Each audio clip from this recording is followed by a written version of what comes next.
And here we go, my friends. Time to offer you a half a dozen Freeview film recommendations for the weekend. Yep, there's loads of football around. It's going to be Uchi McCrutchy, as my nan used to say. Bitterly cold, we believe. Got the Met Office joining us later on in the programme to give us the full and frank on that one. Right now, let's say good morning to the ever-warming with a heart of gold. Van Connor joins us once again for the first time in 2025. Happy New Year, Van. How you doing? Hello, Mr. Ross. Happy New Year and happy 2020. We've made it a quarter of the way into the 21st century. How weird is that? It's a very scary thought. So it's well over 100 years ago that your very first film reflects your first choice. I was going to go for this one. It's a remarkable cinematic achievement. Tell us what you picked for tonight's offering. So, a movie that I once famously left the Oscar screener for in a branch of Morrison's. It's 29. I'm not even kidding. I went to the self-serve and I left the Oscar screener on the self-serve. I am an absolute idiot. It's 2019's 1917, which is a weird sentence. Try saying 2019's 1917 and see if you can manage that. That's a really difficult It's up there with Toy Boat and Gig Whip, isn't it? Exactly that. It's on tonight on BBC Two at 10:30. Sam Mendes, director of Skyfall and Spectres, an American Beauty. Sam Mendes, Road to Perdition, legendary Sam Mendes to me. But I think to most people he's known really for the Bond films and American Beauty, really. Great movie, largely meant to look as if it's one shot, but it's really two or three, and it's kind of stitched together in Premiere Pro. Brilliantly shot movie from Roger Deakins, World War I movie about two young soldiers who have to simply relay a message from base camp to, one of the platoons before the Nazis seize upon them, not the Nazis, sorry, World War I, before the Germans seize upon them and kill them all. I'm getting my world wars confused. And there's also the added complication of whether they'll be believed when they get there without giving away too much about the end of the film. Exactly that. Brilliant performances here from George Mackay in particular. I really like Murderous Row with cameos in there as well from people like Stanley Tucci, Colin Firth, people like that. But I think the real star of the show is that cinematography and that editing that makes it look like kind of a video game walkthrough. It makes it look like you're watching your mate play Call of Duty on his PlayStation in his living room. You know when you're sat with your mate and he's got the PlayStation control. Yeah. It's exactly that, albeit an Oscar-winning movie. And a pretty damn good one. So you can see this tonight, BBC 2, 10:30. You must have loved this, Paul, I'm sure. I absolutely loved it. I thought, and all the performances, Benedict Cumberbatch is in it as well, of course, and it's just that after a while you forget, you're so drawn into it and the momentum, the forward motion of it, I think you kind of forget the cinematic achievement until something starts. I remember a plane crash in particular, and I'm thinking the margin of error, how many takes did that take? And got to rewind, go back to when they're in a trench or they go to black every now and again, of course, which is, when you think Hitchcock achieved it in Rope, but that was set in one room, and even that got a bit wearing after a while. This is across basically, it feels like the whole of the Western Front. It's an amazing achievement, this film. If you've not seen this, folks, you're in for a rare old treat. I think the best thing I've ever heard said about this movie is a friend of mine said it was like watching your friend play Medal of Honor on PlayStation, but without the loading screens. And I think that might be, I think, that should have been in the Oscar speech for one of the guys. So I pass you over. I'll give you a clip. This is the two young soldiers, George Mackay and Dean Chappell, being given their marching orders for 1970. So like I say, BBC 2 tonight at 10:30. Great film. Here we go. The second are due to attack the line shortly after dawn tomorrow. They have no idea what they're in for. And we can't warn them. As a parting gift, the enemy cut all our telephone lines. Your orders are to get to the second at Quasiu Wood, 1 mile southeast of the town of Lacust. Deliver this to Colonel Mackenzie. It is a direct order to call off tomorrow morning's attack. If you don't, it will be a massacre. We will lose 2 battalions. 1,600 men, your brother among them. You think you can get there in time? Yes, sir. Wow, that's a great setup for any film, is it not? So that's Van's first recommendation. Mine is about 12 hours earlier than that. It's on 11:15 this morning, because many people are still in kind of holiday mode. It's from 1954, so it's 70 years old last year, based on a TV play, which people don't always realise, shown on the BBC first in 1952, then turned into a stage hit, by a man I think called Frederick Knott. It is quite stagey, this for a Hitchcock film, but the setup is great. Ray Milland is a wonderful, sleazy, lizardy husband who's being cheated on by his gorgeous wife, Grace Kelly. So it's unusual in that sense. There's a kind of moral ambivalence here. He plots what he believes will be the perfect murder, and it involves making sure she's at home, blackmailing someone to carry out the murder for him, and then trying to cover and conceal his tracks as in the build-up to the murder, and without giving too much away, what happens towards the end of the film. Now, it was shot in 3D. I mentioned Hitchcock's film Rope, which was a single take. He made a film called Lifeboat, which is all set on a lifeboat, and he's in it as his guest appearance in that is as an advert for a before and after slimming pill. This was shot in 3D, but there's a wonderful saturated, deep, rich colour tone to this. The 3D isn't overly invasive, but, you know, you see the moments when you're meant to be kind of pulling away from the screen for whatever reason. An interesting performance by Ray Milland, who's one of those, I think, he's a better actor, I think, than people give him credit for, and he's also somebody who he gives great sleaze, I think, in this. There's a kind of an undertow to this film, which is, as always with Hitchcock, you know, you get the sense that if you were to lift that rock completely, something hideous in Ray Milland's past would scuttle out. So it's 11:15 this morning. No, it's never on anybody's best of Hitchcock list, but it's on television so rarely, I thought I'd point it out for people. I mean, how do you rate this in the Hitchcock canon, this one? This is one that you say Hitchcock to me like Dial M for Murder is like I love it too, but 3 or 4. It never seems to get on the top 4. Never seems to get on the top 10 lists. I mean, I know the obvious suspects, the usual suspects are. And by the way, Blackmail, the first British talkie, is out of copyright this year. So, you know, I'm sure there'll be screenings on that one from 1929. But this is Dial M for Murder, Ray Milland, Grace Kelly, based on a stage play, but it's got some great Hitchcock moments in this, and the colour in this film alone is like kind of some of the frames, some of the shots are like works of art. So on 11:15 this morning, folks, on BBC Two, Dial M for Murder, and here's the slightly ever so melodramatic, over-the-top original trailer. Where's the nearest police station? What could you tell them? I should simply tell them that you're trying to blackmail me into murdering your wife. Fantastic, isn't it? But you know he's right, don't you, Tony? You've worked it out to the smallest detail. And this man is to be your murder weapon for the perfect crime. And you, Margot, you've been living dangerously, too dangerously. A married woman with a two-party line to your affections. And Mark, ironic, isn't it, that in this design for death, you should be selected to be the perfect alibi for the murder of the woman you love. Are you ever going to tell Tony about us? No. I couldn't possibly tell him. Not now. There is evidence, however, that he was blackmailing you. Blackmail? Yes, I'm afraid it's true, Tony. And you suggest that he came in by the window, and we know that he came in by that door. But he can't have come in that way. That door was locked. You could have let him in. Grace Kelly there, but he can't have come in that way. That door was locked. Every single D and T there enunciated very clearly. That's my first recommendation from 1954, Dial M for Murder. And where are you taking us for your second, for Saturday's recommendation, Van?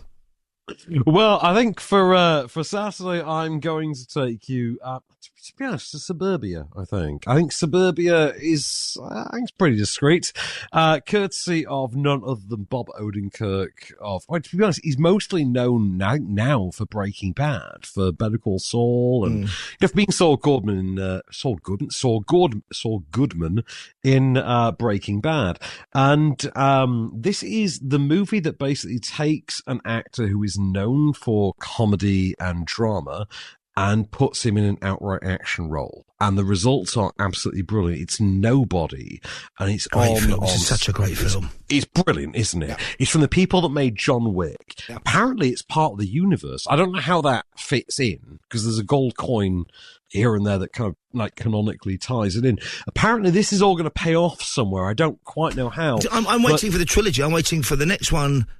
Somebody and then anybody. Don't you think they got it? But it should be set in stone, that, surely, because this is an amazing film, this. And I think, given that Odenkirk is normally known for being this kind of weaselly shyster, the least physical, violent person imaginable, this film works on so many levels.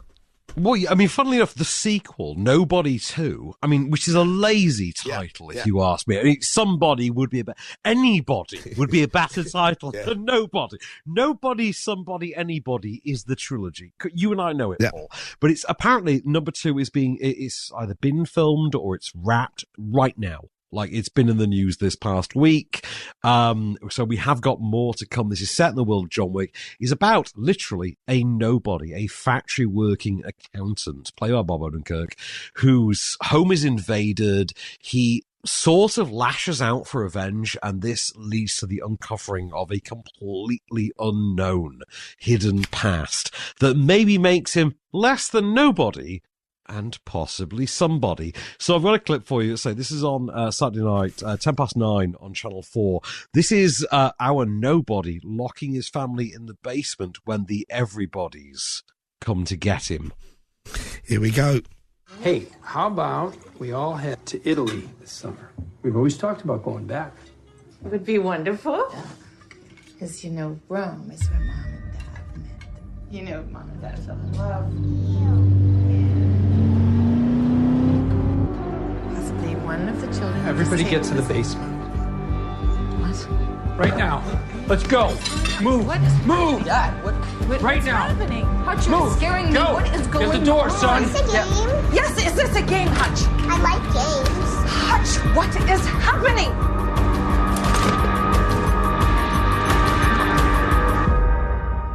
Don't call 911. Boom! I'm going to be there for that one, that. without a shadow of a doubt, folks. You're in for a rare old treat. I did not know that about the John Wick connection, so I'm looking forward to kind of seeing whether I can suss anything out from watching that film again. And now I'm going for, well, actually, this should really be on next week, because January the 8th, 1935, Elvis Aaron Presley was born. His stillborn twin arrived alongside him, of course, Jesse Garon Presley. In the end, there was only Elvis, and the old saying goes, before anyone did anything, Elvis did everything.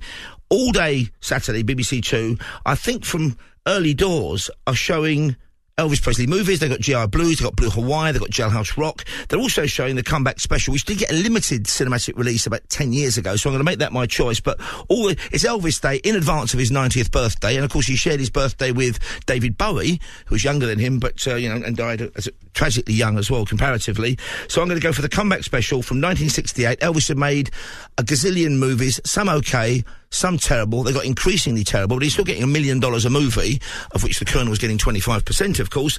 And then a man called Steve Binder was asked to direct a Christmas special for Elvis.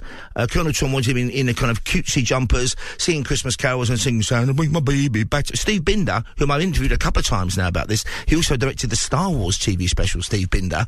But less said about that, the better possibly. He said, well, Elvis, we can do something different here. And he got to know Elvis very well. Elvis moved into the TV studio. They effectively invented a kind of MTV Unplugged long before its time.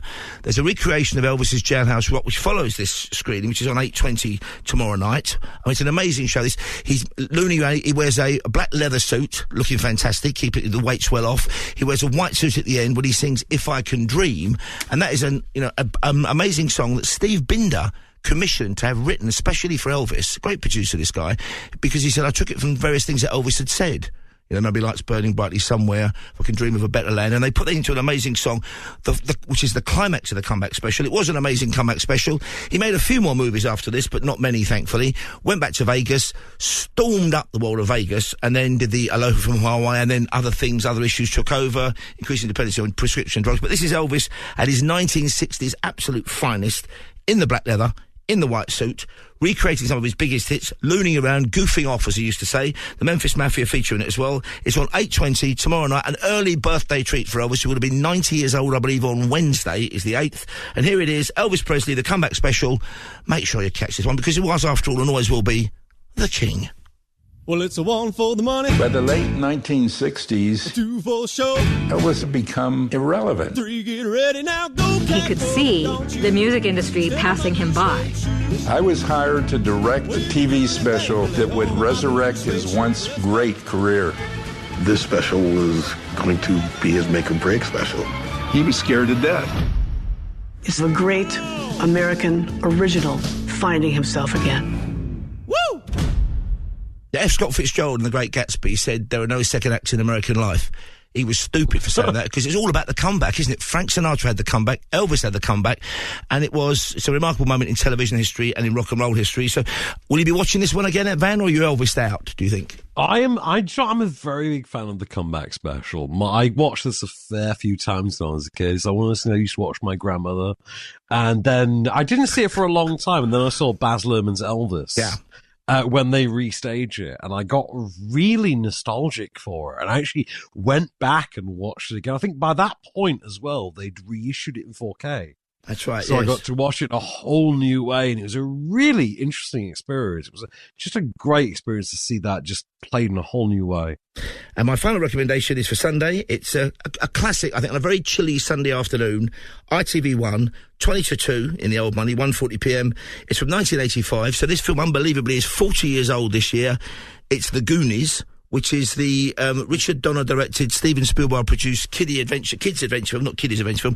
We waited long and hard for some kind of sequel. There's often talk that maybe the Goonies kids or now their grandkids might turn up in a kind of... It will never happen. No, but it wouldn't work. Never. Whereas this, with One-Eyed Willie and treasure maps and traps and bad guys and good guys and bad guys, you think of bad guys who turn out to be good guys, and chunk and great sequences. It's just it's a Sunday afternoon classic, I'd say, this one, Van. Do you reckon?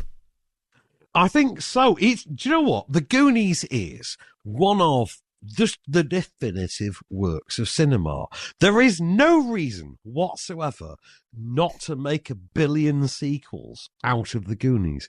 And yet, we all just know that it will never ever happen because it never has. And it's the most bizarre thing. There's all the money on the table for a Goonies sequel. Why are we not doing this? All of these actors are still working. They could so clearly be the parents. Why are we not doing this? I suppose we have got the Lost Boys. That was almost a companion piece with a couple of the Goonies key cast members in it. Those are the sexy stepbrothers. Yep. That's how I like to see the Lost Boys. And if you don't fancy that one, at 12:30 on BBC Two, there's Kelly's Heroes, followed by Where Eagles Dare. But ITV1, 1:40pm, Sunday afternoon, it's the Goonies from 1985. Let's find some treasure. They call themselves the Goonies. They've stumbled onto a legend, but they're not alone. Chunk, I hope that was your stomach. No. That's the it. Sounds like Kong. Discover what they uncover. Rubies and emeralds and diamonds. The lost map. Oh, this started the tunnel. The secret caves. Hey, Mikey! You can hear me! Run! Run! They're coming after you! Juggler! The hidden clues. Mikey! The treacherous traps. Hello, Sheriff. I'm at the Lighthouse Lounge, and I want to report a murder. Just like that last prank about all those little creatures that multiply when you throw water on them. Nice name, reference to the Gremlins there at the end there. So that's the Goonies, Sunday afternoon, ITV1, 1:40. How are you finishing off our weekend, our first big weekend in 2025? I'm giving you a Sunday afternoon treat. 5 to 4 on BBC One. Sunday afternoon, Chuck Russell's 1994 classic, one of my favourite movies ever. It's Jim Carrey in The Mask. Smoking!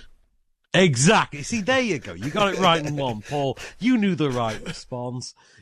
I'm sure you've seen this thousands of times. I love this film. I've seen your wardrobe, so I know you've seen this thousands of times. Exactly that. It's an adaptation of the Dark Horse comics. Jim Carrey, who really was not a thing when this got greenlit or he got cast in it. Ace Ventura, this, and Dumb and Dumber came out in the same year, so he really was just like some TV actor. And they cast him all three, like they were going to come out in the same year. This was the second of the three. This was the second of the greatest home run any actor has ever had. And this ended with him getting $20 million a year. 20 million a film a year later for the cable guy.